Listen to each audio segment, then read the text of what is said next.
आता विधानसभेनंतर जिल्हा परिषद निवडणुका जाहीर झालेल्या आहेत. उद्या सामंतांनी युती जाहीर केली असताना या मतदारसंघात थोडा ट्विस्ट पाहायला मिळतो. काय सांगा?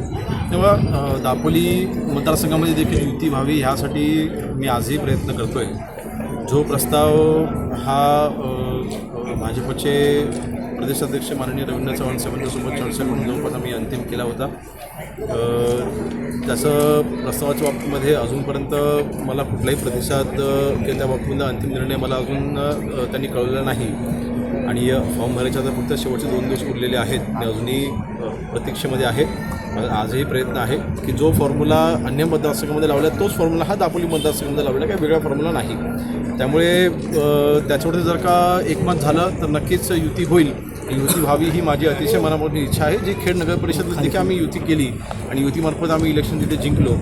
आता मी प्रतीक्षेमध्ये उद्यापर्यंत समजेल. या मतदारसंघामध्ये हिंदुत्वाचा मुद्द्यामध्ये मगाशी उपस्थित केला आणि बरोबर घटक पक्ष बैठक घेते. काय सांगतो?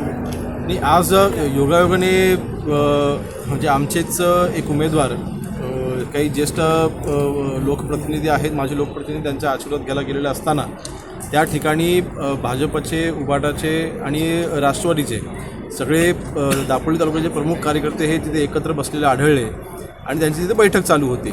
आता हा योगायोग म्हणावा लागेल, परंतु असं लक्षात येतं की जो पक्ष तिथे जे कार्यकर्ते, पक्ष म्हणण्यापेक्षा काही कार्यकर्ते हे हिंदुत्ववादी विचाराने तिथे जे पुढाकार घेऊ पाहत होते आणि ज्यांनी खऱ्या अर्थाने हिंदुत्वाला तिथे नाकारलं, अशा उबाटासोबत ते बैठक घेत होते. तर मला वाटतं ही दुटप्पी भूमिका काही कार्यकर्त्यांची ह्या बैठकीच्या निमित्ताने समोर येते. म्हणून मला वाटतं त्या बाबतीतला नक्कीच मतदार हा सुज्ञ आहे, हा नक्कीच त्या बाबतीत योग्य तो विचार करेल.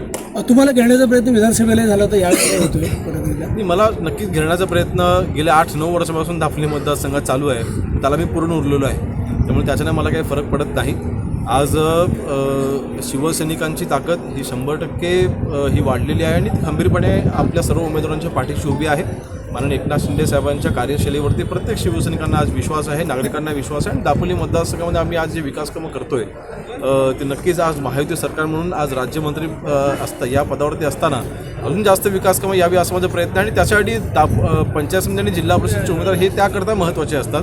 शेवटी ह्या सगळ्या योजनांची अंमलबजावणी ही त्यांच्यामार्फत होत असते आणि म्हणून ते सहकारी आपले निवडून यावेत यासाठी ती आमची ताकद आहे. मुंबई महानगरपालिकेची निवडणूक झाली, महापौराच्या पदाची चर्चा सुरू आहे. असं असताना उद्धव ठाकरेंनी मात्र आमचाच महापौर होऊ शकतो असं विधान केलं. काय सांगितलं? मला वाटतं संपूर्ण निवडणुकीच्या प्रचारामध्ये ते भ्रमामध्ये होते आणि निवडणूक संपल्यानंतरही ते अजून त्या भ्रमामधून बाहेरच आलेले नाही आहेत.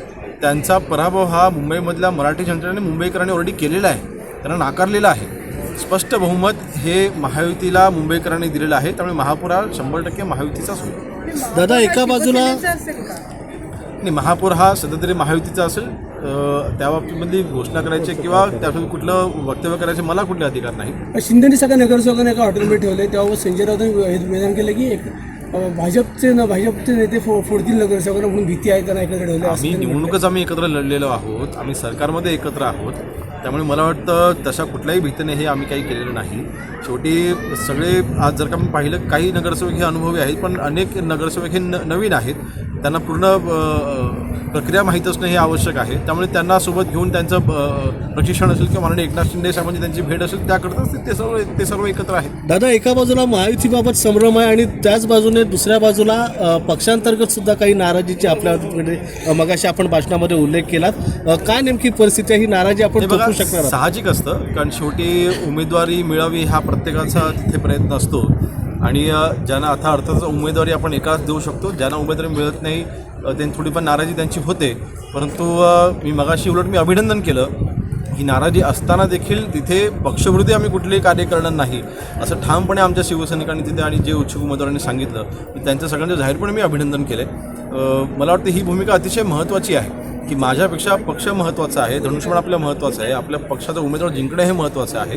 आणि त्यासाठी जरी उमेदवार मिळाले नाही तरीसुद्धा आता झोकून देऊन ते सगळं आता कामाला लागलेले आहे. त्यामुळे नाराजी मला वाटतं दूर करण्यामध्ये आम्ही जास्तीत जास्त प्रमाणात आम्ही यशस्वी झालेलो आहोत. मुंबईच्या महापौराचं चित्र जे आहे ते महायुतीकडनं कधी दिवसात स्पष्ट असं अंदाज ते मला सांगता येणार नाही, ते आमचे वरिष्ठ तुम्ही ठरवतील. युवा नेत्यात म्हणून त्या अनुषंगाने नाही त्या प्रक्रियेमध्ये मी नाही आहे, त्यामुळे मला त्या सांगता येणार नाही. पण लवकरच मला वाटतं आता आरक्षण सोडत देखील 22 की 23 तारखेला काहीतरी आहे, त्यामुळे ती जाहीर झाल्याच्या नंतर लवकरच तो कार्यक्रम लागल्यानंतर आपल्याला ती चित्र स्पष्ट होईल पुढच्या 7-8 दिवसामध्ये.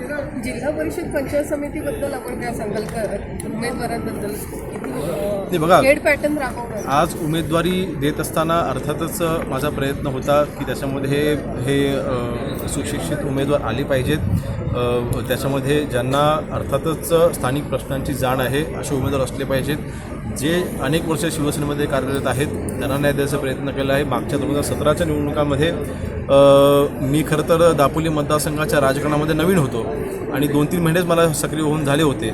अशा वेळेस त्या अंतर्गत जे काही वाद झाले होते त्या वादामुळे काही उमेदवार तिथे पराभूत झाले होते, त्यांना पुन्हा संधी द्यायचा आपण निर्णय घेतला आहे. तर अशा पद्धतीने नक्कीच निकष वेगवेगळे आहेत, परंतु सगळे उमेदवार हे आमचे सक्षम आहेत. आणि ज्यावेळेला माझा आजही विश्वास आहे की 7 तारखेला ज्यावेळेला निकाल लागेल खेडच्या पद्धतीनेच इथे 18-0चा निकाल लागेल. धन्यवाद.